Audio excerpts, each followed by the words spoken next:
When ABBA's Benny Andersson and Frida divorced, it looked like the band might survive. But considering the demented betrayal Anderson had up his sleeve, it's no wonder they broke up. We'll get more into that story later on.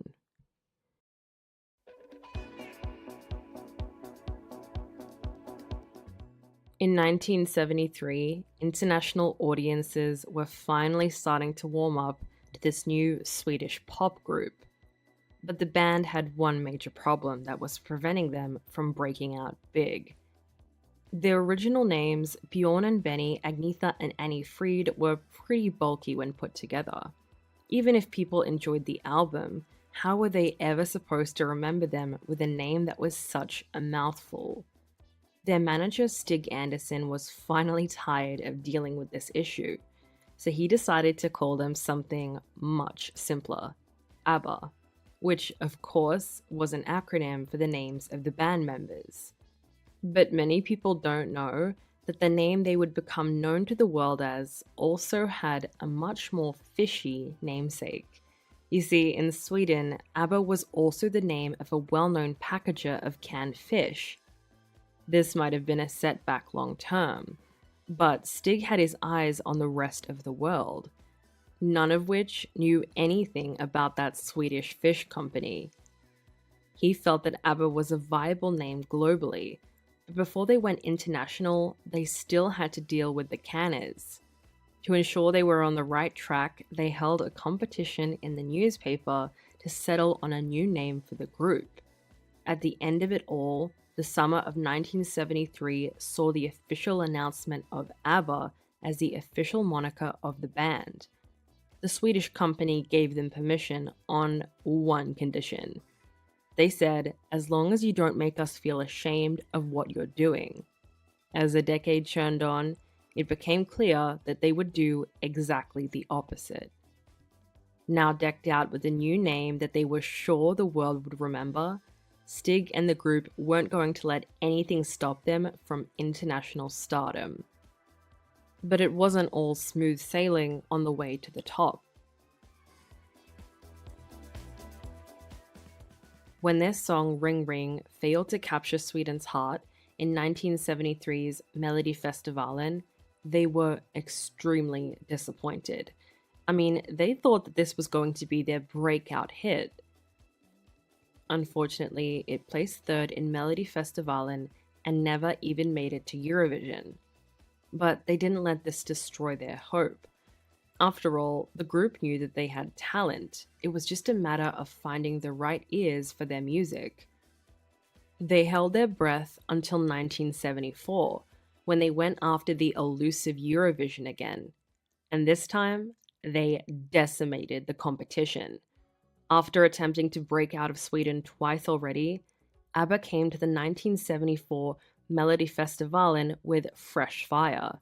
Their tenacity paid off, and the festival selected Waterloo and ABBA for the 1974 Eurovision Song Contest. 2 months later, on April 6, 1974, ABBA charmed Europe for the first time, winning Eurovision with their now iconic song. Their moment had finally arrived, and in the end, they came away with way more than they had ever imagined. Just as they had hoped, Eurovision was their ticket to the rest of the world. Following their win, they released Waterloo as a single. It topped the charts in 9 European countries across the west and north of the continent, including West Germany and the coveted UK. It also topped the charts in South Africa, and cracked the top 10 in several other countries like Spain, Australia, France, Canada, and the US. But creating one hit was one thing. Now that they've grabbed fame, they had to find a way to keep it. Even at this point, there were already whispers the group was going to be nothing but a one-hit wonder. And for ABBA, it really looked like their worst fear was coming true.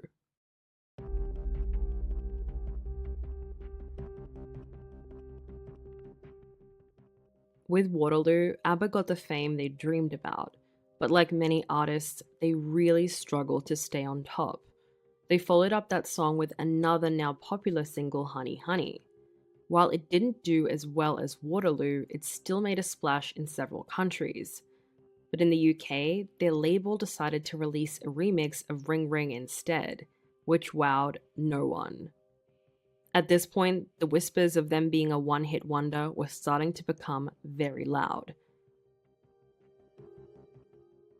Attempting to capitalize on their Eurovision success, the band launched their first tour in November of 1974. Unfortunately, where they'd hoped for fanfare, they found even more disappointment. Few of their locations sold out, which forced them to cancel several shows because of lack of sales. Denmark, West Germany, and Austria had no interest in ABBA. For all intents and purposes, it felt like the end of their dream come true. Even worse, the tour came with some major personal sacrifices. Not only did the tour disappoint on numbers, but it also placed additional strain on the band members. Agnetha and Bjorn had just celebrated the birth of their child a year before. And while Frida and Benny did not have any children together, they each had children from previous marriages. It seemingly weighed heavily on them all. But Frida might have suffered the most from the separation from her children. She left them with her father, and later said, "How could I, who cannot even take care of myself during my depression, make any claim to be able to take care of them?" Somehow, though, they all managed to carry on with their tour, and it turned out to be a very good thing they did. Their 1974 European tour had two legs. Despite the lackluster response to the first half of their shows, ABBA forged on into Scandinavia. They were met with all the enthusiasm that their earlier shows lacked. Every venue was sold out. They estimated that their Stockholm show had over 19,000 people in attendance. So why the early struggles? When he looks back on that time following their success at Eurovision, Bjorn has a theory that they lost fans because they lost themselves. He said, "If you look at the singles we released straight after Waterloo, we were trying to be more like the Sweet, a semi-glam rock group, which was stupid because we were always a pop group." With their identity cemented, they forged forward as a wildly successful band. But one place in particular just refused to get on the bandwagon. Although they released a handful of singles throughout 1974 and 1975, ABBA really struggled to make a significant splash within the UK. Closer to home in places like Austria, Sweden, and Germany, they were ranking in the charts, but the UK remained out of reach. That is, until the release of their third album, ABBA, and the single SOS. This marked the start of a truly meteoric rise. While ABBA remained popular across the Western world throughout the late 70s, fans couldn't get enough of them down under. There were few places where they were as popular as they were in Australia. They own this in part to their music videos, which aired on the program Countdown. This wasn't by accident. This was all part of their strategy. It had always been a part of the plan of ABBA and their manager Stig to become global stars. This came with limitations though. They couldn't travel easily to faraway places, so they recorded videos and small performances to share across the globe in place of touring. It worked, especially in Australia, where they topped the charts for several years. And yet, even with all their fame, each of the members of the band still struggled with their own personal demons. With the group now thrust into the spotlight, the cracks beneath their shiny demeanors started to show. The dark side of fame reared its ugly head, and there was nothing that any of them could do to stop it.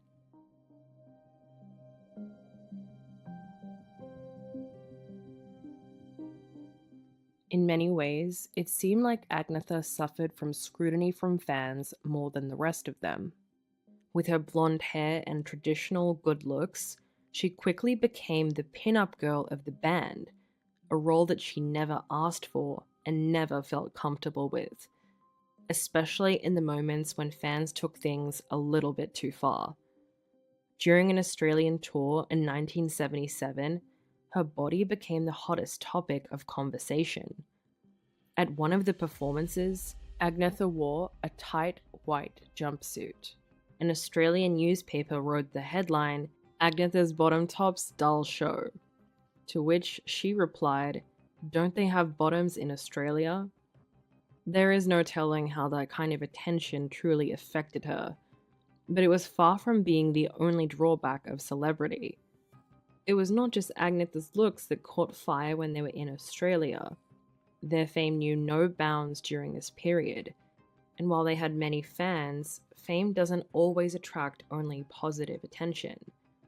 At one time, 200 officers were required to control the crazed crowds in Australia, and as they soon discovered, it nearly wasn't enough. The 1977 Australian tour was full of highs and lows for ABBA. One of their first shows was marked by torrential rain, making the massive crowds even more difficult to control. Things really reached a head near the end of the tour when they had to clear out an entire show for a terrifying reason. The band was set to play the first of a series of shows in Perth, when they received a warning that they just could not ignore. Authorities sent news that there was a danger of an explosive in the building. They hastily evacuated. Luckily, in the end, it turned out to be nothing but a false alarm, and they ended up playing another successful show. But even though they managed to dodge danger more than once, the danger inside the band might have been the bigger threat. You see, touring can be pretty contentious at the best of times, and doing it with your spouse or partner can only make matters more challenging. In ABBA's case, this caused the relationships in the band to deteriorate rapidly.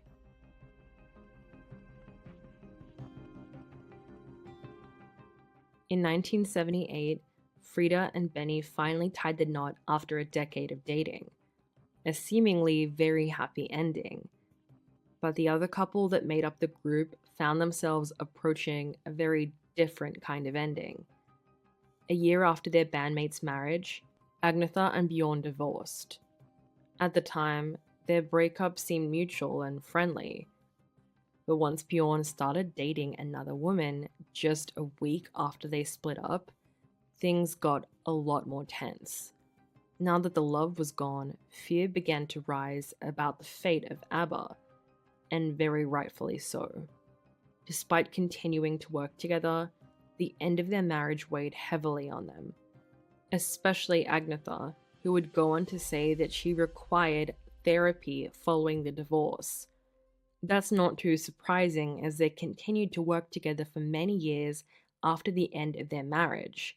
And being forced to work with someone you despise, well, that doesn't exactly sound like a healthy dynamic. But even with those glaring cracks in the group's persona, their divorce may have further contributed to ABBA's success. Not long after their split, Bjorn turned his heartbreak into a major win. He wrote a song that would become a huge hit, "The Winner Takes It All." There are mixed stories about how much of this was about their divorce, with some sources saying it is and others saying it isn't. Either way, Agnetha found herself forced to sing about lost love shortly following her own experience of it. But her response to the song itself wasn't what you might think. The true misconception about "the winner takes it all" is the belief that Agnetha felt like the loser in a situation. In reality, she admitted that she was enjoying singing and sharing that song with the public. Looking back at that time, she said, "I didn't mind sharing it with the public. It didn't feel wrong. There is so much in that song. It was a mixture of what I felt and what Bjorn felt, but also what Benny and Frida went through." So the end of their marriage didn't officially break up the group, but a more lethal opponent loomed on the horizon.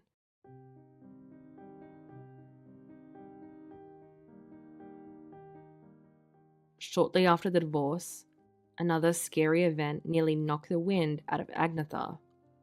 During an American tour in 1979, the band boarded a short domestic flight. The trip from New York to Boston should have been simple, except for the tornado that forced them to make an emergency landing. They cancelled their performance, and Agnetha avoided planes from that point on, putting an additional strain on the band and its ability to tour. But even as tensions grew within the group, they fought to keep the dream alive for as long as they possibly could. They ended up releasing 2 more albums after the divorce. While critics applauded the more nuanced and emotional tone ABBA's later albums carried, their popularity started to wane as they crept into the 80s.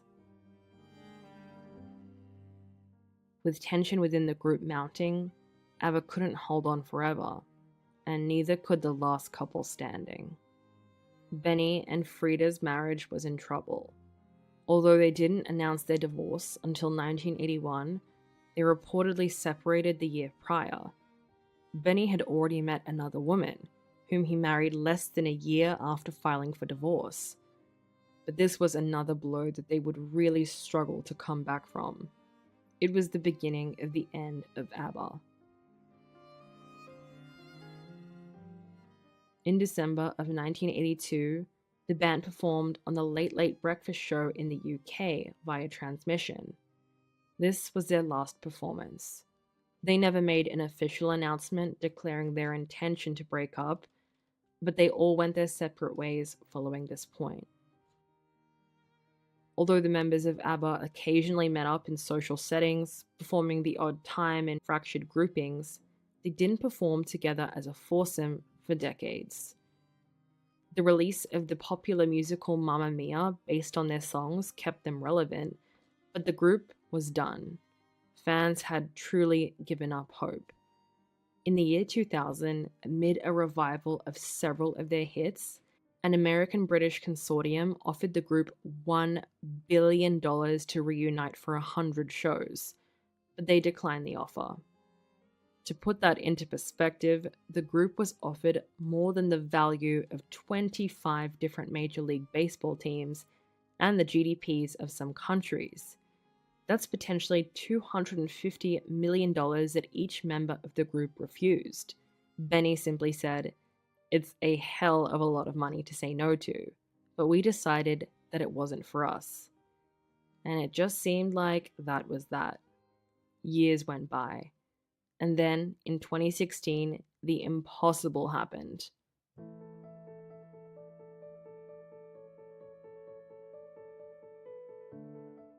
ABBA announced a new project.